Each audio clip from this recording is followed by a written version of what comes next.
nung papicturean po sa akin ni Boss Henry yung cellphone po niya kasi disappearing message po. That time po, ang sabi po ni Boss Henry, nagre-request daw po si Senator Joel ng pondo po. Ng almost parang ang pagkakabanggit ni Boss Henry is 1.5 billion. Subalit doon sa parang na pumasok sa conversation po na napicturan, isang kayang ialat ng po sa kanya ni Secretary Bonoan is 600 million. Totoo naman I'm po. sorry, Mr. Chairman. There's nothing there. Actually, papaliwanag ko lang muna po, sir. Ang kaya lang po ni Secretary Bonoan that time is 600 million na ibigay. Kaya sa conversation po, This was parang, in October 2022. yes po, Okay. nung nagre-request nung October 22. Okay, Mr. Chairman, can I finish on that? Kasi lumalayo na po siya. Allow the resource person to finish the narration before Okay. we interject. Okay. Senator Villanueva. Thank is you. recognized. Thank you, Mr. Chair. Before I start, may I also avail of Senator Jinggoy's request kanina to have some ample time, Mr. Chairman. With the permission of the other members, you have 10 minutes. Thank you, Mr. Chairman. Mr. Chairman, I'll go straight to the point. I will no longer deliver an opening remarks. Sabi ho nung Ecclesiastes chapter 3 verse 17, God will judge both righteous and wicked people because there's time for every matter and every deed. I thank our chair and our colleagues for this opportunity na makapagtanong. Una kong tanungin, nandito na po daw si Mr. JP Mendoza. Am I correct, Mr. Chairman? Yes, he is here. Yeah. Seated beside Bryce Yeah. Hernandez. Hi, Engineer Mendoza. Nagbigay po kayo ng testimonya noong sa House of Representatives September 9 at under oath po kayo noon, no, sir? Pwedeng Yes po, sir. you're under oath. So, alam niyo po yung mga pinagsasabi niyo doon and sabi niyo nga po, you're under oath and let me remind lang yung RA 11594, we passed it last 18 Congress para lang alam mo na ini-impose natin yung higher penalties dito for perjury, no, which is up to 12 years of imprisonment per count. Actually kanina si Bryce, nawala na si Bryce.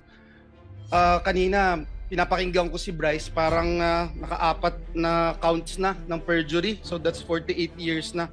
Anyway, gusto kong ipakita sa iyo to, JP, no, yung binanggit mo doon sa camera. Can you stop my Ayan. Pwedeng pakibasa mo, JP, yung binanggit mo dito sa camera. Verbatim yan, Mr. Chair.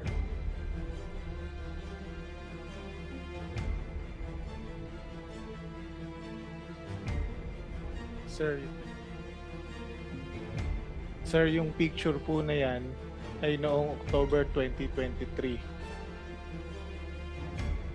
na kung saan nagre-request po si Senator Joel ng iyong pasensya na po, medyo malabo yung mata ko ng inyong yung mga binasa po ni Engineer Bryce na base ng flood control kanina na nakasaad doon sa context. Apat lang po yung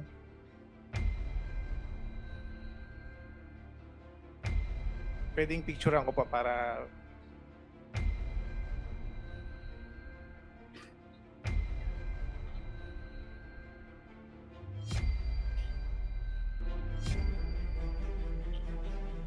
Sir, yung picture po na yan ay noong October 2023 na kung saan nagre-request po si Senator Joel ng yung mga binasa po ni Engineer Bryce ng flood control kanina na nakasaad doon sa context. Apat lang po yung napicturan sa akin ng boss ko. Kumbaga para sa summary po yan na sinasabi ni Senator Joel na mababa yung kanyang pondo, subalit siya ang majority floor leader. Isa siyang majority floor leader. Majority floor leader siya noon that time and member siya ng Commission on Appointment. Yan yung sinabi mo. Yes po. Mr. Chairman, may I ask Mr. JP Mendoza, kasi binanggit niyo po dyan na si Secretary Bonoan ay kinukumpirma ng Commission on Appointments. Yan po yung binanggit po ninyo, no? Sa Commission on Appointments. At ang date po na ito, would you say, tama po, yung sabi niyo, October 2023. Sir, check ko lang po yung eksaktong date dito sa Binasa picture niyo po kanina yung Opo. transcript. October 4, 2023 po, to be exact po. Yes, November 22, 2022 nang ma-confirm si Secretary Bonoan. Sabi nyo din, Mr. Mendoza, are you aware? Kasi sabi nyo din po na miyembro si Senator Villanueva ng Commission on Appointments. Sabi nyo rin, October 2023. Tama po? Sir, Binasa nyo po yung transcript eh. check ko lang. Ito po sa pagkaka-picture ko po, October 4, 2022, 10:31 PM po. Hindi, kakasabi mo Yes lang po. kanina, yan din ang sinabi mo sa House. Yung 2023 po, 2023 po dumating yung project po. I'm sorry. Magulo yata yun, Mr. Chair. Sabi mo 2023, yung binasa mo kanina at binanggit mo sa House. Sir, upon checking po, kasi ito po yung picture. Para ma-summary ko po, sir, okay lang po ba na ipaliwanag ko po? Ito po Go ahead, kasi... sige, para maliwanag. Apo. Sir, pwede po bang humingi rin ako ng parliamentary immunity? May legislative Ay, immunity. legislative immunity po. Of course, alam mo naman yung conditions, di ba? Apo. Nasabi sa Apo. kanina may legislative immunity pero hindi rin totoo ang sinasabi. Baka pareho rin ang sasabihin mo. Hindi, ito po para ma-explain ko po ng Any diretso. objection? Hearing none, sige, granted. Ito po, sir. Ito pong time na to, nung papicturean po sa akin ni Boss Henry yung cellphone po niya kasi disappearing message po.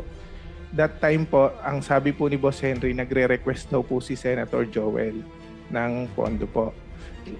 Nang almost parang ang pagkakabanggit ni Boss Henry is 1.5 billion.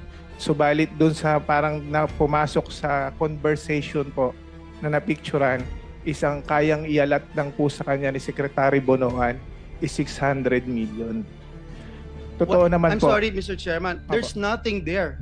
Kahit na Actually, picture lang yung pinicture mo, there's nothing there that states that. Is this a new allegation that you're talking about? Actually, papaliwanag ko lang muna po, sir. Ang kaya lang po ni Secretary Bonoan that time is 600 million na ibigay. Kaya sa conversation po, This was Parang- in October 2022. yes po, Okay. nung nagre-request nung October 22. Okay, Mr. Chairman, can I finish on that? Kasi lumalayo na po siya. Allow the resource person to finish the narration before Okay. we interject. Okay. Yung katulad nga po ng sinabi ni D.E. Henry noon, kung nagpa-follow up sa St. Joel, totoo naman po na ang nire-request niya is mga multipurpose building. Pero that time na hindi kayang ibigay yung amount na hinihingi ni Senator Joel, ang kaya lang ni Secretary Manny Bonoan po noong time na yun is 600. So, hindi maaabot yung target na almost 1 billion na mahigit. Naisipan po ni D.E. Henry na i-convert sa flood control yung 600 million na which is kinuhanan po ng 25% yung mga kontraktor para ang maging total is 150 million. Kung sinasabi po kanina na yung project po lumabas po siya ng 2023, wala po siya sa GAA. Meron po kaming conversation nung Chief of Staff po ni D.E. Henry na isinend po sa akin yung list na ayos na po na eto po, pakita ko po.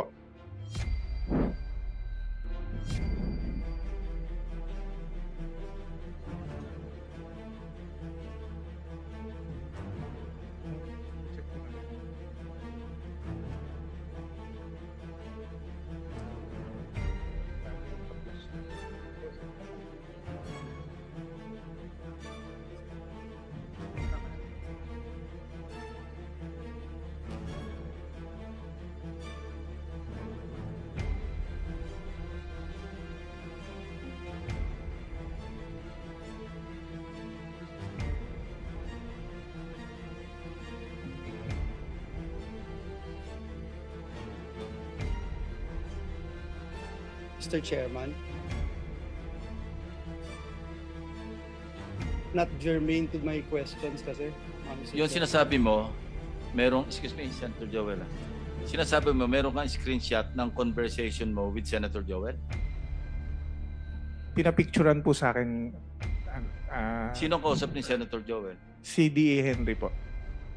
Chairman, hindi po screenshot. Ang screenshot, it has to be your phone. So, Well, screenshot or photo taken from a screenshot, pareho lang Hindi yun. po photo, pinapicturan po niya sa akin yung cellphone screenshot, niya. yung cellphone. Kasi disappearing message po siya. Okay, sige. Nasaan yun?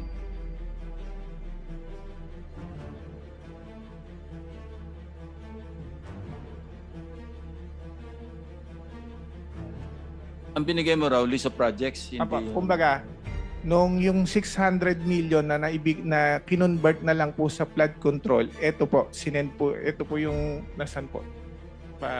Now, how can you prove na si Senator Joel at saka si Engineer Alcantara yung nag-uusap doon sa, yung nando sa thread?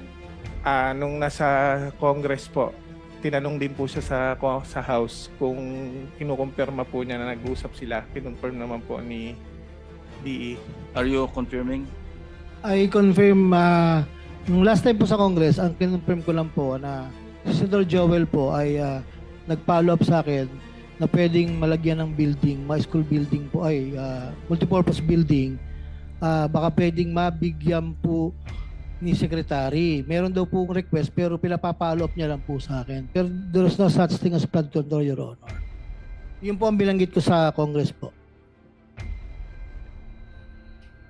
Ayan, Senator Joel, please continue. thank you. Be thou as it may, Mr. Chairman, JP, 2022, 2023, hindi po ako miyembro ng Commission on Appointments. Hindi po ako miyembro. Pwede kong tanungin si Mr. Alcantara. Mr. Alcantara, same question that I asked Secretary Bonoan's Regional Director Tolentino. Was there a time na I asked or I nominated flood control program sa inyo? Wala po, Your Honor. Ever since po. Ever since, wala, Mr. Chairman. Was there a time na naglabi si Senator Villanueva for any contractor na in-endorse, pinakitaan ng pabor, or nilabi sa iyo, Mr. Alcantara? Wala po, Your Honor. Thank you, Mr. Chairman. Balikan kita, JP, no? Hindi ako CA member. Kinonfirm na si Secretary Bonoan doon sa sinabi nyo. Doon sa mga binanggit mo doon sa plenaryo, doon sa Kamara. Gusto ko lang malaman, meron bang utos sa'yo, sabi sa'yo na banggitin ang pangalan ni Senator Villanueva na ang tanging basis mo ay pinicturan mo ang isang telepono na hindi din sa'yo? Wala po, sir.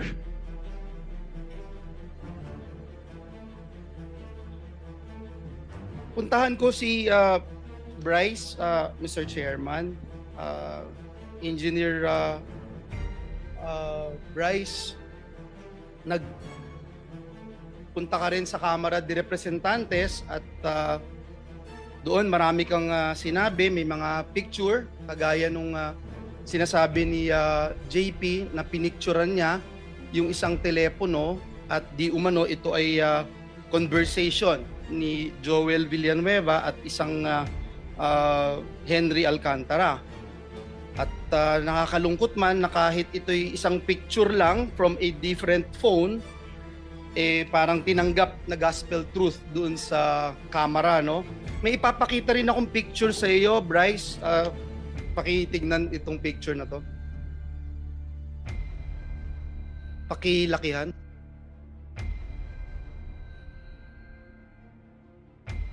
Bryce, naaalala mo ba yung messages na ito?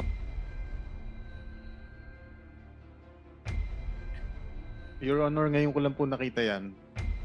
Wala po ako nababasang ganyang messages po. Numero mo ba yan na nakikita sa telepono? Numero mo ba yan? Numero ba ng congressman yan? Wala pong nakalagay na numero, Your Honor. So pareho pala dun sa binanggit ni JP, wala ring numero. Naaalala mo yung message na yan? Ako hindi po. Kasi may Ngayon ko nakapagsabi sa akin, ikaw daw ito. Paano kung ipagpilitan kung ikaw din yan?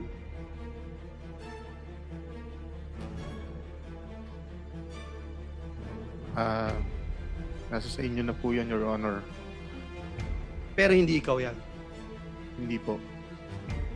Babasahin ko lang, Mr. Chairman, nakalagay dito, Congressman, Bryce, idiin mo si Sen Joel dito. Bryce sumagot, basta kayo na bahala sa akin, batchmate.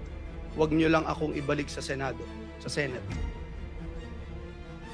Mr. Chairman, if we rely on pictures, anyone can claim anything.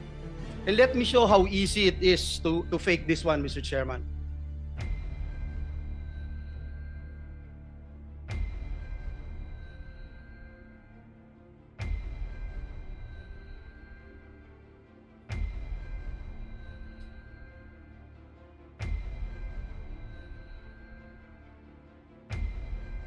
"20 seconds, Mr. Chairman."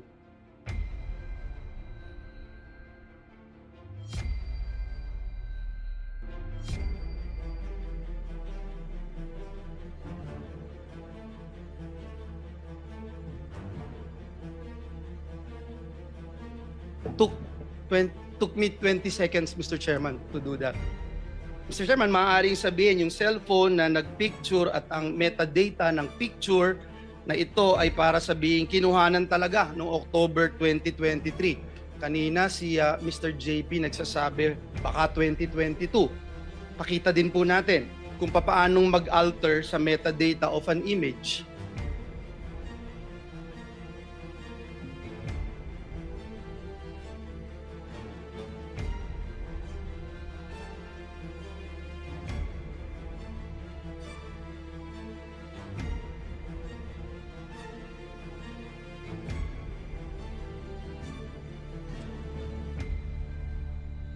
Ganun po kadali, Mr. Chair. Mr. Chairman, bukod po sa napakadaling magdoktor ng picture, inamin niya po mismo doon sa camera, and if we can show the minutes and the transcript of the hearing, inamin po ni Engineer Bryce na wala siyang personal knowledge sa mga mensaheng ito. Can you confirm, Engineer Bryce, itong binanggit nyo na Your Honor regarding sa mga text messages po, wala po.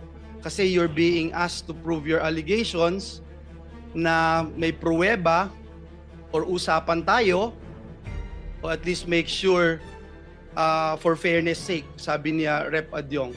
Would you confirm na ito po yung naging sagot nyo, sir?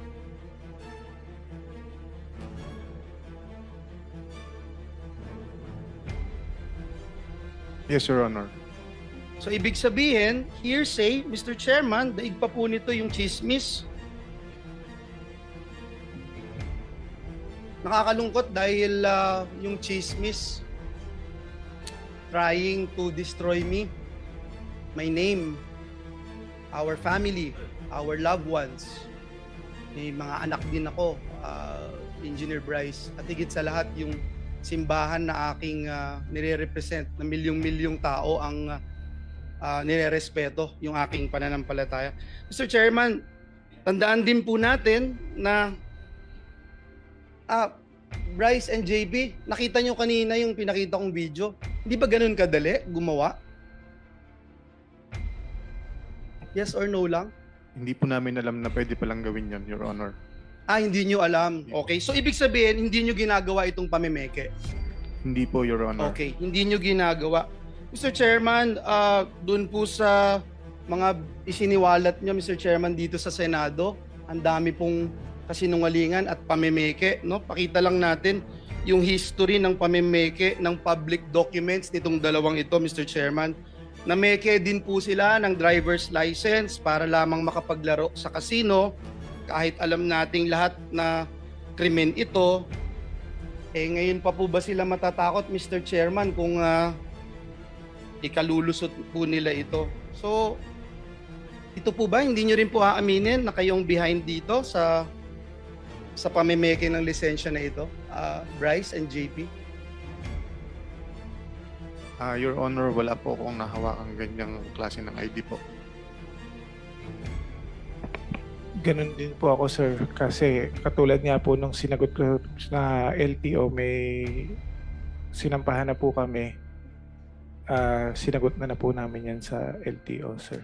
Sige po, taong bayan na po ang huhusga kung may kakayahan kayo o wala. Miyembro kayo nitong BGC Boys na pinangalanan ni Senator Lacson na nagpatalo ng 950 million yung lisensya.